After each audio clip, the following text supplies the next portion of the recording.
നമസ്കാരം, ഞാൻ doctor Vishnu Radhakrishnan, consultant endocrinologist and diabetologist. നോമ്പുകാലത്തെ പ്രമേഹ പരിചരണം എന്ന വിഷയത്തെക്കുറിച്ചാണ് ഇന്ന് ഞാൻ സംസാരിക്കുന്നത്.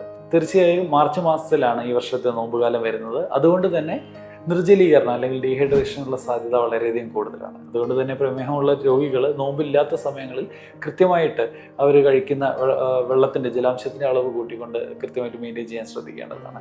രണ്ടാമത്, അവരുടെ ഡ്രഗുകളിൽ വരുത്തേണ്ട മോഡിഫിക്കേഷൻസ്. പലരും ഗുളികൾ കഴിക്കുന്നവരായിരിക്കാം, ഇൻസുലിൻ കഴിക്കുന്നവരായിരിക്കാം. അവരെ തന്നെ കൃത്യമായി ഡോക്ടറെ കണ്ട് നോമ്പിന് മുന്നേ നോമ്പിന് ശേഷം കണ്ട് അവരുടെ മരുന്നുകളിൽ വ്യത്യാസം വരുത്തേണ്ടത് അത്യന്താപേക്ഷിതമാണ്. പിന്നെ ഫുഡിനെ സംബന്ധിച്ച് നോമ്പ് തുറക്കുന്ന സമയത്ത് വളരെ ലൈറ്റായിട്ടുള്ള ഫുഡ് കഴിച്ച് നോമ്പ് തുറക്കുക. നോമ്പ് ഫാസ്റ്റിംഗ് മുറിക്കുന്ന സമയത്ത് എണ്ണക്കടികളൊക്കെ ഒഴിവാക്കിക്കൊണ്ട് വളരെ ലൈറ്റായിട്ട് ഒരു റമദാൻ പ്ലേറ്റ് എന്നൊക്കെ പറയും, വളരെ കൃത്യമായിട്ട് ഡിവൈഡ് ചെയ്തുകൊണ്ടൊക്കെ കഴിച്ചു കഴിഞ്ഞാൽ കൃത്യമായിട്ടൊരു ഡയബറ്റിക് കൺട്രോൾ പൂർണ്ണമായിട്ടും നോമ്പിന് സമയത്ത് നഷ്ടപ്പെടാതിരിക്കും. ഇത്തരം കാര്യങ്ങളൊക്കെ ശ്രദ്ധിക്കുക.